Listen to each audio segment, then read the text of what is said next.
নমস্কার, আমি শম্পা দাস। জয়পুর টুডের আরেকটি ভিডিওতে আপনাদের সবাইকে জানাই স্বাগতম। উমানন্দ মন্দির ব্রহ্মপুত্রের বুকে আধ্যাত্মিকতা, ইতিহাস ও প্রকৃতির এক অপূর্ব মিলনস্থল।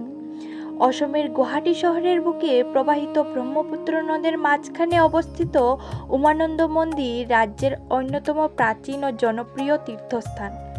মনোরম প্রাকৃতিক সৌন্দর্য, শান্ত পরিবেশ এবং গভীর ধর্মীয় গুরুত্বের জন্য প্রতি বছর দেশ বিদেশ থেকে হাজার হাজার ভক্ত ও পর্যটক এখানে আসেন। মন্দিরটি ব্রহ্মপুত্র নদের মাঝখানে অবস্থিত ছোট্ট পিকক আইল্যান্ডে নির্মিত। এই দ্বীপটি ভারতের সবচেয়ে ছোট নদী দ্বীপগুলোর একটি হিসেবেই পরিচিত। নদীর মাঝখানে নৌকা করে মন্দিরে পৌঁছানোর সেই অভিজ্ঞতাই দর্শনার্থীদের কাছে এক অন্যতম আকর্ষণ। পুরাণ অনুযায়ী সেই স্থানে ভগবান শিব গভীর তপস্যায় লীন ছিলেন।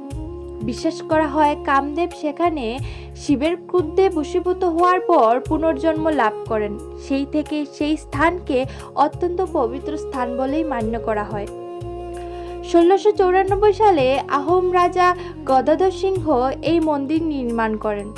পরে 1897 সালের ভয়াবহ ভূমিকম্পে মন্দিরটি ক্ষতিগ্রস্ত হলেও তা পুনর্নির্মাণ করা হয়।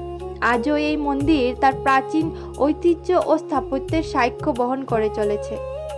এখন প্রশ্ন হলো, আপনি সেখানে কিভাবে যাবেন? গুয়াহাটির কাছারি ঘাট থেকে নিয়মিত ফেরি পরিষেবা রয়েছে। মাত্র 10 থেকে 15 মিনিটে নৌকা যাত্রায় উমানন্দ মন্দিরে পৌঁছে যাওয়া যায়। যদি আপনি রেলপথে যান তাহলে গুয়াহাটি রেলওয়ে স্টেশন থেকে কাছারি ঘাটের দূরত্ব প্রায় 2 থেকে 3 কিলোমিটার। অটো বা ট্যাক্সিতে সহজেই সেখানে পৌঁছানো যায়।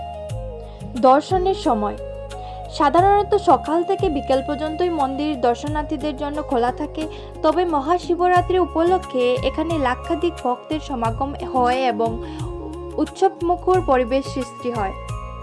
দর্শনার্থীদের জন্য কিছু পরামর্শ: ফেরিতে ওঠার সময় নিরাপত্তার নির্দেশনা অবশ্যই মেনে চলবেন।